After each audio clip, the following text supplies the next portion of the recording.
स्वामींना भक्तिरसामध्ये जनसामान्य माणसाला नतमस्तक करायला लावणे म्हणजे भजन. आता जनसामान्य माणूस म्हणजे कोण?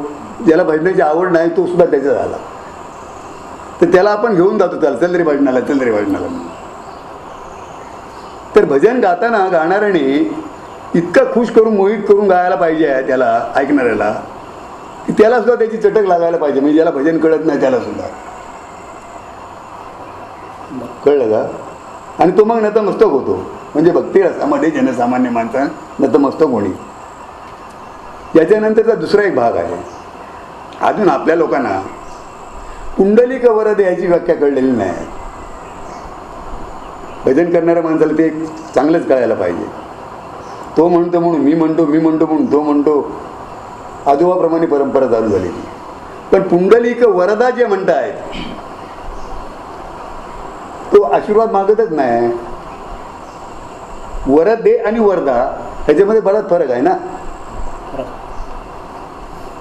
मग पुंडलिक वरदा म्हणताना पुंडलिक आवळेगाव का म्हणू नये, पुंडलिक कडावल का म्हणू नये?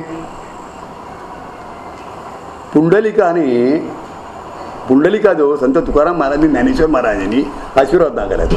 ह्याची एक गोष्ट सांगतो तुम्हाला लहानशी. पांडुरंग हा कर्नाटकामध्ये त्या लोकांनी बंदीत ठेवला होता त्याला, जसं आता तिरुपती बालाजी आहे तसा. आणि हे सगळे संत तळमळायचे त्याच्या नावाने, भक्ती करायचे. पण पांडुरंगाला पण वाटायचे मी माझ्या भक्तांना मी दर्शन देऊ शकत नाही, आम्ही भेटू शकत नाही एकमेकाला, तेव्हा काय करायचं? म्हणून तो भानुदासाच्या स्वप्नामध्ये गेले आणि भानुदासाला काय बोलले, माझी याच्यातून सुटका कर, त्या लोकांनी पिंजऱ्यात घालून ठेवला, तुम्हाला लांबून दर्शन घ्यावं लागते आहे. तर काय करू बोलला भानुदास, तू पायी प्रवास करून 15 दिवसाचा प्रवास करून तू सोलापूरवरून माझा जो टोपली घेऊन ये त्यांना पाठी आणि एक फडकं घेऊन ये, आणि मी बालरूपामध्ये गंगेमध्ये स्नान करताना मला उचलणी फाटी टाकणी फडका टाकणी चालू पडतो. त्याप्रमाणे भानुदासाने ते केलं. केल्याच्या नंतर आता हे घेऊन जायचं कुठे भानुदास म्हणतो. तर आपले पुंडलिक महाराज हे भयंकर गर्विष्ठ, रजतम सत्व हे चारही गुण त्यांच्या अंगात भरलेले. आई बापाच्या गळ्यात दोरी बांधण्यापर्यंत त्यांची मदल गेलेली. हो, बायको खांद्यात घेऊन काशीत गेलेले बघा, अशी परिस्थिती. तर ह्याचा अहंकार गळण्यासाठी भानुदासाने ती टोपली उचलून त्याच्या उड्यात ठेवली इंद्रायणीच्या तीरावर. आता दोघांची नजरेला नजर झाल्याच्या नंतर तो सेवा केलेलाच माणूस पुंडलिक पांडुरंगाला काय 4 गुण त्याने ते वीट केली त्याची. रजतम सत्व आणि दुर्गुण जे होते त्याची वीट केली आणि वीट फेकली अशी. आणि पांडुरंगाला सांगितलं की माझ्या अंगातले अवगुण हे सगळे तुझ्या पायाखाली गाडून टाक, ती वीट हा ती. आणि युगे 28 युग तुला उभं राहायचं त्याच्यावर, आणि ज्यावेळी तुझे हात हे खाली येतील त्यावेळी जगात काहीच नसणार, हे पुंडलिकाने त्याला सांगितलं. आता पांडुरंग आपलं पंढरपुरात आणला आहे भानुदासाने, हे कळल्याबरोबर संत ज्ञानेश्वर आणि तुकाराम महाराज हे तिथे गेले. तिथे गेल्याच्या नंतर पुंडलिकाला नमस्कार केला. पुंडलिका आम्हाला वर दे, ह्या पांडुरंगात इथून कुठे जाणार नाही अशी त्याची व्याख्या आहे. त्या पुंडलिका वरदे हरिविठ्ठल श्री ज्ञानदेवान तुकाराम आम्ही तुला आग्रह करतो आहे, वरदा नव्हे. कळलं का? आता हे तुम्ही म्हणा, हे तुम्ही कसं सांगता? याच्यासाठी पंढरपुरामध्ये वारकरी लोकांचा मोठा संप्रदाय आहे. त्याच्यामध्ये वासुदेव व मनसूर म्हणून मुख्य आहेत. त्यांच्यावर मी आता स्पष्टीकरण केलं. 3 वाक्याचं स्पष्टीकरण. कृष्ण काय म्हणतात? रामकृष्ण हरी, हरी कृष्ण, विठेवरी, विठेवरी विटवरी. अशा काही गाणाऱ्या माणसाला, भजन करणाऱ्या माणसाला पहिला समजायला पाहिजे. मृदंग त्याच्यापासून खूप लांब राहिला.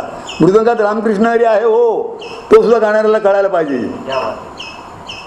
मृदंगामध्ये सुद्धा रामकृष्ण हरी पहिलेच बोल शिकवले जातात या संप्रदायामध्ये. तर ते गाणाऱ्याला कळलं तर रामकृष्ण हरीचा ठेका काय आहे हे कळायला पाहिजे हो. आणि मग आपण समजायचं की पांडुरंग आपला थोडासा आश्रयित आहे आणि आपल्यावर त्याची कृपा आहे. तर आपल्याकडे कशी सुरुवात झाली? आपल्याकडचं भजन किंवा आपण पश्चिम महाराष्ट्रात जर तिकडे गेलो तर तिथली भजन म्हणजे वेगवेगळे आहेत. रत्नागिरीत गेलो तिकडची पद्धत वेगळी आहे, वारकरी भजनाची पद्धत वेगळी आहे. भजन हे वारकरीच आहे, उभं राहून वगैरे करतात. हो भजन हे वारकरीच आहे, बसून किंवा उभं. ही पद्धत जी आता झाली आहे की ना, ही अलीकडे झाली हो, सुधारणा झाली. पूर्वी आता पुलाजी वगैरे करत होते भजन घेणं मुंबईमध्ये, त्यावेळी काही भजनं अशी झालेली आहेत की मृदंगमध्ये आणि त्या गाणाऱ्याने पण टाळ घेऊन भजन करायचं आहे. हे आता सगळं आपलं आधुनिकीकरण झालेलं आहे, असल्यामुळे शो दिसायला पाहिजे म्हणून कोण इतकी लांब पेटी घेतो, काय ते बोलून सोय नाही. पण हे असायलाच पाहिजे भजनामध्ये, असं नाही. हे शास्त्रामध्ये घेतलेलंच नाही. याला तुमच्या दूरदर्शन केंद्रावर कुठे यायला घेतलं आहे अजून, आत्ता घेतलं आहे, ते पण नाव बदलून संवादिनी हिला नाव दिलं आहे. कळलं का? नाही तर रेडिओवर घेतलंच नाही याला, हो मृदंगाला घेतला पण याला नाही घेतला, कारण हिला लेडीज ठरवली आहे ना. बायकांना कुठेही चान्स नसतो, हो कळलं का? ढोलकी हे आत्ता शो झालाय, हो ढोलकी भजनात नकोच आहे. त्या विषयावर पण मिळणार होतो. ऍक्च्युली त्याच्यामागे काय कारण असं आहे की हा जो संप्रदाय आहे ना, आता आपले काय काय लोक बघा, काय मुलींनी भजन केला त्याचा पेशाच नव्हते. मुलीला अधिकार टाळाला हात लावायचा अधिकार नाही. भजन म्हणजे टाळ, हो टाळ हे दोन असे आहेत, नर मादी आहे, विठ्ठल रुक्माईचं जोडा आहे. ते रशी तुटलेला टाळ भजनामध्ये वापरला नाही पाहिजे असं शास्त्र आहे. तर आता म्हणतात काय मुलीने भजन केलं, मुलीला भजन करण्याचा अधिकारच नाही, कारण ती अस्पृश्य आहे, महिन्याला 4 दिवस बाजूला बसते. हे रामदासबाबा मंजून बघून तुम्ही जाल ना, तुम्हाला काय सांगू, खूप सुचिरभूतपणा आहे याच्यामध्ये. लघवीला बसलेला मनुष्य हात धुतल्याशिवाय पेटी वाजवतो आहे, एवढं पाप आहे. भजन हे सुचिरभूतपणाचं काम आहे आणि ते व्हायला पाहिजे. आपल्या इकडे ते होत नाही म्हणजे शिकवित नाही लोक. हो माझ्या विद्यार्थ्याला भजनापासून सुरुवात करतो मी. भजन हे अक्षर काय आहे, काय हो परशुराम बुवा माझ्यासारखी माणसं मला सांगतायत वरदा म्हणा म्हणून, तुम्ही म्हणा, मी म्हणणार नाही. काल कुणकेश्वरला पण तेच झालं माझं, तुम्ही म्हणा मी म्हणणार नाही. वरद आहे रे, मला वरद आहे. 10 आणि 10 मध्ये किती फरक आहे? आणि भजन करणाऱ्या माणसाने सुचिरभूत असायला पाहिजे. हो आपल्याकडच्या भजनात आणि इतर त्याच्यामध्ये काय फरक? खूप फरक आहे. सिंधुदुर्गामध्ये जे भजन आहे ना, ते खरोखरच भजन चांगलं आहे. पण ज्यांच्याकडून ते ज्ञान घेत आहेत ना, त्यांनाच ते मुळात माहिती नाही. हो त्यामुळे मुलं तशी वावरत आहेत. हो त्यांचा दोष नाही, मुलांचा दोष नाही आहे. हो काही बुवांना अजून असं आहे की बटणं कुठली उघडायची ती सुद्धा गुरुने शिकवलेली नाही, त्याला गुरुलाच माहिती नाही. हो पेटीवर बदला, झाकण उघडला, बटणं खोलली की पायडल चालू झाला त्यांचा. मी आज कुठल्या हालतमध्ये आहे, किती गाणार आहे, हे सगळं ह्याच्यावर ठरवलेलं आहे. हो ते गुरुनी सांगायचं आहे. हो एक्स्ट्रा स्वर कशासाठी वाजवला जातो हे सुद्धा माहिती नाही. माझे विद्यार्थी फक्त कळून घेतलेलं आहे. तुम्ही त्याच्यामध्ये प्रात्यक्षिक दाखवलं तरी चालेल. असं नाही वाजवायचं, असं वाजवायचं. ते वाजवायचं प्रात्यक्षिक म्हणजे काय, हे जे एक्स्ट्रा स्वर आहेत ना, हे आता मला कुठल्या स्टँडर्डला गायचं आहे बाबा, तो स्वर त्याच्यात पाहिजे. जसं शनय वाजायच्या अगोदर स्वर वाजतो बघा हू करून, ती एक लेवल आहे. हो तसं ह्याच्यामध्ये केलेलं आहे. हो इन्स्ट्रुमेंट करताना, पण त्याचा उपयोग काय करायला पाहिजे हे गुरुनी सांगायचं आहे. हो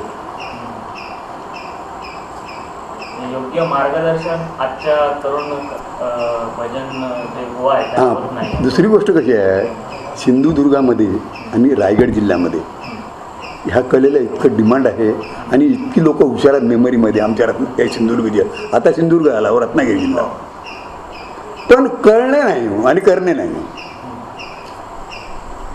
उळून जायचं आणि काहीतरी करायचं, कळलं का? आणि गुरुही करताना माणसाने असं करावं की जेणेकरून त्याचा कुठेतरी प्रसार चांगला होतो आहे आणि त्याला कोणतरी किंमत देतो आहे.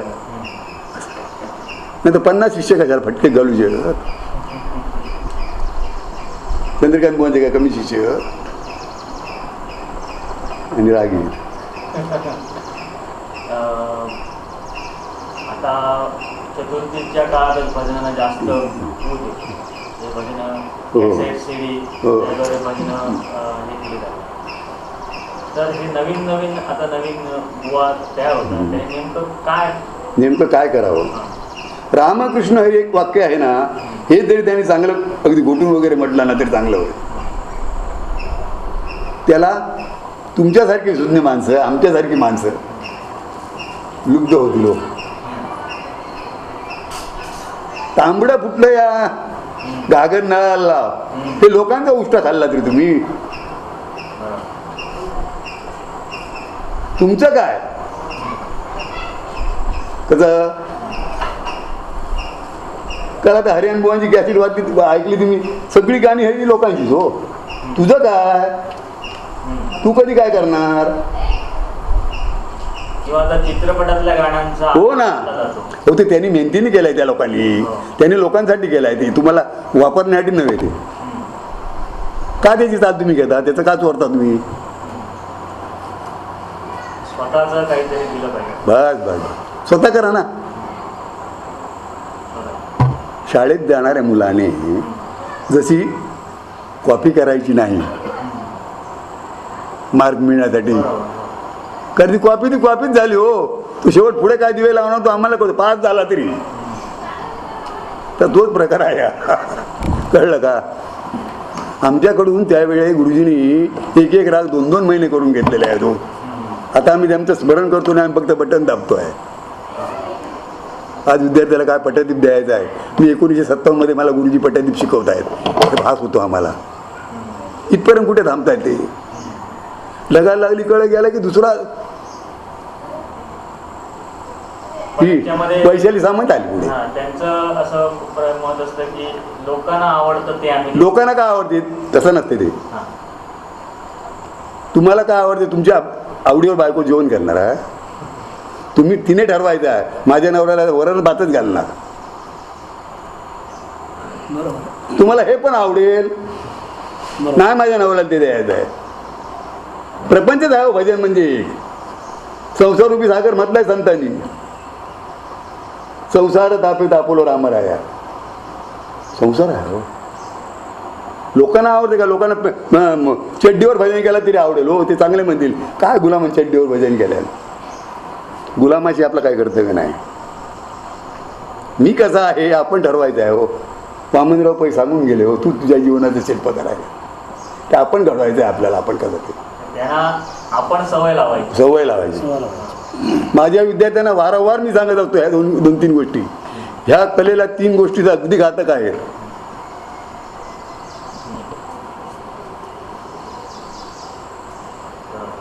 आम्हाला गुरुजींनी 15 टिप्स दिलेल्या आहेत. 15 कार्यक्रमात कसं बसायचं. आज घातलेले कपडे उद्या कार्यक्रमात असू नये. इस्त्री नसले तरी चालतील पण धुतलेले पाहिजे. आमचा एक शर्ट 15 दिवस वापरतो आम्ही.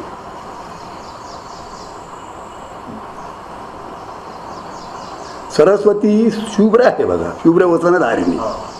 ही सरस्वतीच आहे. मग तिचं नामस्मरण करताना तिच्यातला एकही गुण आपल्याजवळ का असू नये हो. तिचं वाहन पण शुभ्र आहे बघा, अंश. आणि आम्ही भजनामध्ये अगदी राजच कन्नान घातलेला घालतो आम्ही. वेशभूषा वेगळी आहे हो, वेशभूषेवरच सगळं आहे हो. माणसाची फारक वेशभूषेवर आहे. सांगण्याची गरज नाही तुमचं ग्रॅज्युएशन BA LLB झालंय म्हणून. विद्या विनयाने शोभते. कसं तेव्हा आपल्यामध्ये असं मला तर असं वाटते, आपल्या सिंधुदुर्गामध्ये हुशार मुलं आहेत आणि त्यांनी ज्ञान चांगलं घ्यावं कोणाकडे. असं माझ्याचकडे समज म्हणत नाही मी. योग्य गुरु शोधावा खूप आहे. कळलं का. बरं, भजन त्याच्यामध्ये एक स्टेप्स आहे. हो हो हो हो. त्या कोणत्या हां, भजन आता स्टेप्स म्हणजे कसं माहिती आहे, कार्यक्रमाची सांगता काय आहे हे कोणालाच कळलेलं नाही. 13व्याच्या भजनाला तोच अभंग चालतो आहे, 1200च्या भजनाला तोच चालतो आहे, गृहप्रवेशाला पण तोच चालतो आहे. उडताची पिठी रोज नाही चालणार. एखादी वेळ घरामध्ये अडचण असेल तर बायकोला ठीक आहे, रिक्वेस्ट करायचा, चल आटपून घे लवकर, उडदाची पिठी कर. पण ज्या दिवशी सवड आहे त्या दिवशी वरण अगदी वाटण्याचा सांबार वगैरे व्हायलाच पाहिजे. असे त्याच्यात प्रकार आहेत भाजनामध्ये सुद्धा. आमच्यामध्ये काय माहिती आहे, पहिल्याच बाहेरला दुधाळ गाडावी. मी काय म्हणतो आहे हे त्याला आधी कळायला पाहिजे. संतांनी जे अभंग केलेले आहेत हे लोकांना उद्देशून केलेलेच नाहीत हो.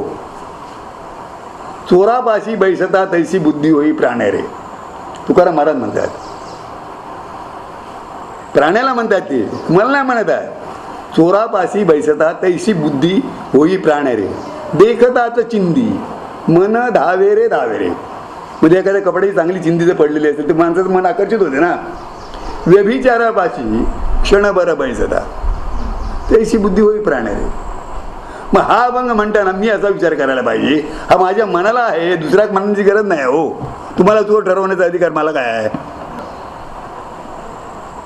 कसं तर नाही. उदाहरणार्थ पुन्हा चांगलं तुमचा गृहप्रवेश आहे, समजा तुमच्याकडे काहीतरी चांगलं कार्य आहे, सत्यनारायणाची पूजा आहे, तर अभंग कुठले यांचे?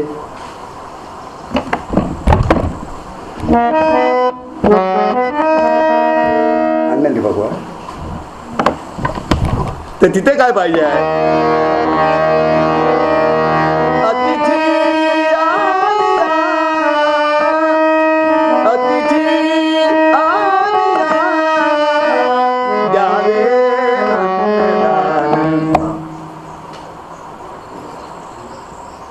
काही चालेल उसाच्या शेजारी चालेल.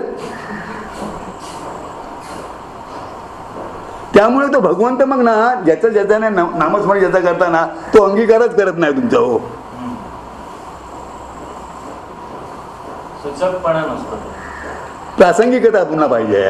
आता ह्याची आपण सेवा केली आहे, संपूर्ण भजन केलं एक तासभर, ते शेवट काय त्याच्याकडून मागणे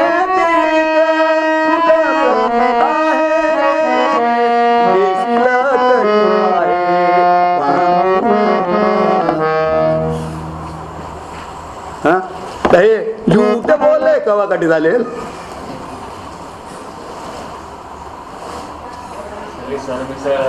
मग तो विनंतीच करतो हो, मागणे त्याच्याकडे मागून घेतल्यानंतर आतापर्यंत मी केलंय तर सगळं समावून घेतो हे म्हणायचं आहे.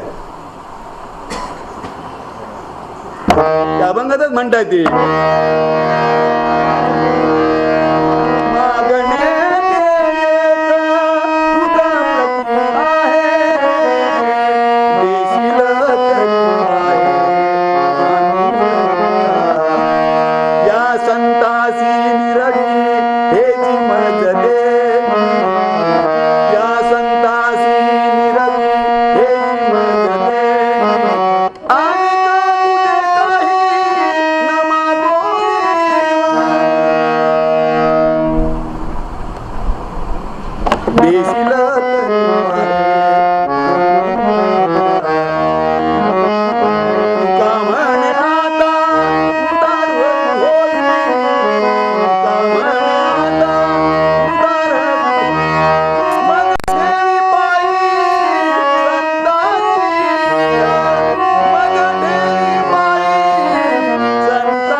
प्रासंगिकपणा.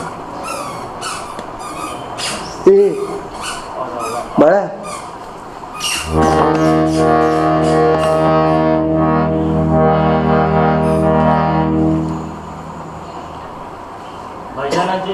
पुन्हा संत मालिकेचा हे झाला त्यांचा प्रकार आहे बघा. भजनाचा समारोप ज्ञानेश्वरांच्या नावाने समारोप भजनाचा व्हायला पाहिजे अशी पद्धत आहे. हो बालकुमार तो पहिला झाला भजन. रूपबा आता झाल्याच्या नंतर उठो बालकुमार हो. आणि समारोपाला